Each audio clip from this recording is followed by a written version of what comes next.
चर्चा झाली आणि मग मला वाटतं आता बऱ्यापैकी तिथं लाईटची आता पाण्याची सोय करण्यात आली, त्या ठिकाणी सॅनिटेशन वाढवण्यात आलं आहे. ज्या ठिकाणी जागा उपलब्ध आहे मग तिथे खड्डे भरावेत, ज्यामुळे आंदोलक जे आहे त्यांना त्रास होणार नाही. चिखल जास्त आहे परंतु लाईटची व्यवस्था, पिण्याच्या पाण्याची, तुमच्या सांडपाण्याची व्यवस्था आहे, पिण्याच्या पाण्याची व्यवस्था आहे, सगळ्याच बाबतीत आता महापालिका आयुक्त सुद्धा बैठकीला होते, त्यांना सूचना दिलेल्या आहेत. चर्चा वारंवार म्हणताय, आपल्याकडून त्यांना काही असं शिष्टमंडळ जाणार आहे का, त्यांच्याकडून काही निरोप येतोय का, आपल्याकडून काही निरोप जाणार आहे का? कारण आज जरी जरांगे यांची पत्रकार परिषद सकाळी बघितली तर त्यांची आक्रमकता मात्र अजूनही तशीच आहे, घेणारच ओबीसी मधूनच द्यावं लागेल. ह्या सगळ्यावर नेमकं सरकार काय करतं? म्हणूनच मी म्हटल्याप्रमाणे न्यायमूर्ती शिंदे साहेब आणि आमचे विभागीय आयुक्त त्यांच्याशी आता चर्चा करायला जाणार आहे आणि त्यांनी उपस्थित केलेल्या मुद्द्यांसंदर्भात आम्ही जी आज चर्चा केली आणि काही निर्णय केलेत त्याची माहिती ते त्यांना देतील आणि मग पुढे आणखीन काही आवश्यकता असेल तर पुन्हा एकदा आम्ही त्या संदर्भात पुन्हा सविस्तर त्यासाठी बसणार आहोत. सर, याआधी तुम्ही काय अपेक्षित आहे? आपण जी चर्चा केली बैठकीमध्ये, मला वाटतं मी बोलण्यापेक्षा ती समितीच्या प्रमुख आमचे जे आहेत आता जाणार आहेत न्यायमूर्ती शिंदे साहेब, तेच त्या संदर्भात बोलणार आहेत आणि त्यांनी त्याची चर्चा केल्यानंतर मी काही बोलणं त्या अगोदर ते काही उचित नाही, कारण शेवटी त्यांना प्राधिकृत केलं आपण की त्यांनी जाऊन त्या माननीय जरांगे पाटील साहेबांच्यावर चर्चा करावी. सर, पण तुम्ही महायुती म्हणून इथं एकत्र दिसताय, पण खरंच प्रत्यक्षात तसं एकत्र दिसतंय का? कारण आता आमदार पंडित देखील इथं आलेले आहेत, ते जरांगेच्या स्टेजवर जातात, वारंवार तिथं भूमिका घेतात, इथं तुमच्यासोबत देखील ते उभे आहेत. हा सगळा विरोधाभास वाटत नाहीये? राष्ट्रवादीचे अनेक आमदार तिथं जाऊन बसतायत, अजित पवार गटाचे अनेक आमदार तिथं जाऊन बसतायत. नेमकं अपेक्षित काय, सरकारचं नेमकं काय याच्यामध्ये बघायचं? की महायुती म्हणून आमची भूमिका एकत्रच आहे, आम्ही सगळे एकत्रच आहोत. आता काही बाबतीमध्ये काही त्या स्थानिक परिस्थितीनुरूप काही मंडळी त्यांच्या स्टेजवर गेले, त्यांच्याशी चर्चा केली आणि शेवटी सर्वांचा एकच भूमिका आहे की हा प्रश्न सुटला पाहिजे. मला वाटतं आता या प्रश्नामध्ये कुठे राजकारण करण्यापेक्षा आता हा प्रश्न कसा लवकर सुटेल या दृष्टीने आपण सर्वांनी त्याकडे पाहायला पाहिजे. संजय राऊत असं म्हणाले सर की मुख्यमंत्र्यांनी सुद्धा आंदोलकांची भेट घेतली पाहिजे. असं की मला वाटतं की संजय राऊतांच्या मला वाटतं शिफारसीची किंवा सूचनांची आम्हाला आवश्यकता नाही आहे. आमची कमिटी त्या समितीसाठी सक्षम आहे काम करण्यामध्ये आणि शेवटी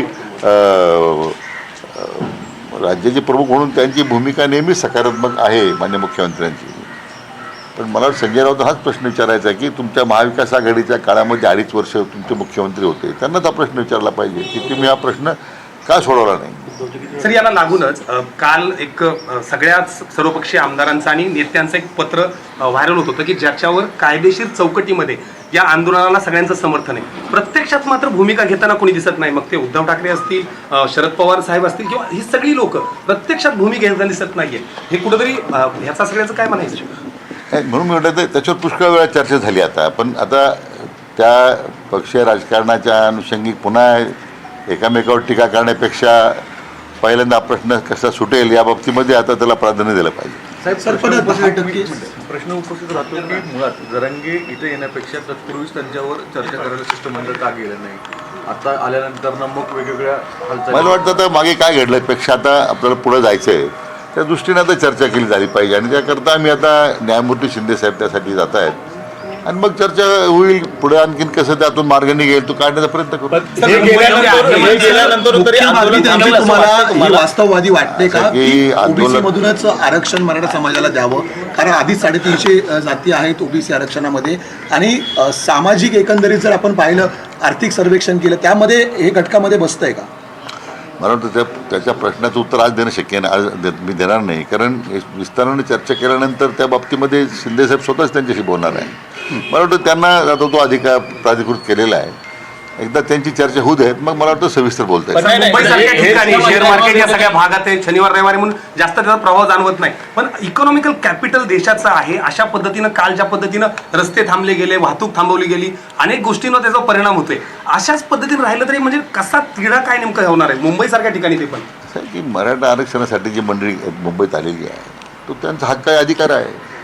त्यासाठी मुंबईहून थांबली आणि मुंबई थांबणार आहे या मंडळ माझ्या दृष्टीने काही तर मी त्याच्या गोष्टी समर्थन करत नाही. प्रत्येकाचा पूर्वी अनेक मोर्चे या शहरामध्ये निघाले वेगवेगळ्या घटकांचे, त्यावेळी काय मुंबई थांबले नव्हती का?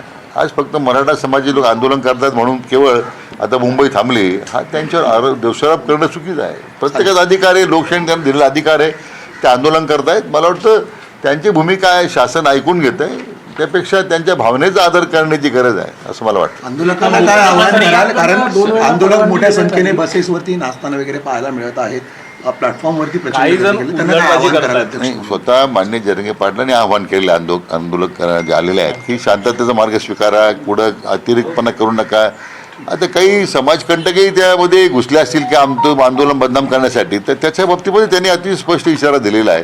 मला वाटतं ते स्वतःच आव्हान करतायत आणि आमचं सुद्धा तेच आव्हान आहे की आंदोलनाचं जी काही सध्याची भूमिका आहे की आंदोलन ज्या पद्धतीने चाललेलं आहे शांततेनं, त्याचा कुठेही विपरीत काही मंडळींनी करू नये असं माझी त्यांना विनंती आहे. सर, रोहित पवार किंवा असे अनेक विरोधी पक्षाचे आमदार जाणीवपूर्वक की रेस्टॉरंट बंद केले आहेत, वीज तोडली, ह्या सगळ्या आरोपांकडे कसं बघतायत? जाणीवपूर्वक केलं जाते? अशी कुठे वीज तोडलेली नाही आहे. असं की मान्य हायकोर्टाचा एक निर्णय आहे मान्य उच्च न्यायालयाचा की आझाद मैदानाला 6 नंतर परवानगी देऊ नये, तिथं लाईटची व्यवस्था होत नाही. आत्तापर्यंत असंच घडलेलं आहे. तरी आपण पर्यायी व्यवस्था म्हणून तिथं त्या ठिकाणी विजेची रात्री केली. पाणी तोडण्याचा प्रश्नच नाही. तर आता त्या भागातले जे रेस्टॉरंट आहेत ते खाजगी रेस्टॉरंट आहेत सगळे, ते काही सरकार रेस्टॉरंट चालू होतं म्हणून काही सरकारने सूचना दिल्यात. त्या लोकांनी त्या खाजगी रेस्टॉरंट चालकांनी का ते बंद केलेत हा त्यांचा प्रश्न आहे. शासनाने काय शेवट आदेश काढलेत की काही लेखी स्वरूपात दिलेत? एक तरी मला उदाहरण दाखवा की आमचा अधिकारी शासनाचा गेला किंवा महापालिकेत गेला आणि त्यांनी रेस्टॉरंट बंद करायला लावले. म्हणून रोहित पवार आणि अशा सारख्या लोकांना फक्त राजकारण करायचं आहे. मराठा समाजाच्या जखमेवर मीठ चोळण्याचा धंदा त्यांनी बंद केला पाहिजे. पण आज देखील मुख्यमंत्र्यांवरती टीका केलेली आहे आणि दोन्ही उपमुख्यमंत्री आहेत त्यांचं त्यांनी वाहवाही केली, त्याबद्दल काय बोलाल? असे तो आज त्यांच्या मागण्यासंदर्भात चर्चा करण्याचा प्रश्न आहे. शिंदे साहेब जात आहेत चर्चा करायला. मला वाटतं अनावश्यक आता काय आरोप झाले काय झाले नाही याच्यावर चर्चा करण्यापेक्षा तो काय आमच्या समितीचा अधिकार नाही.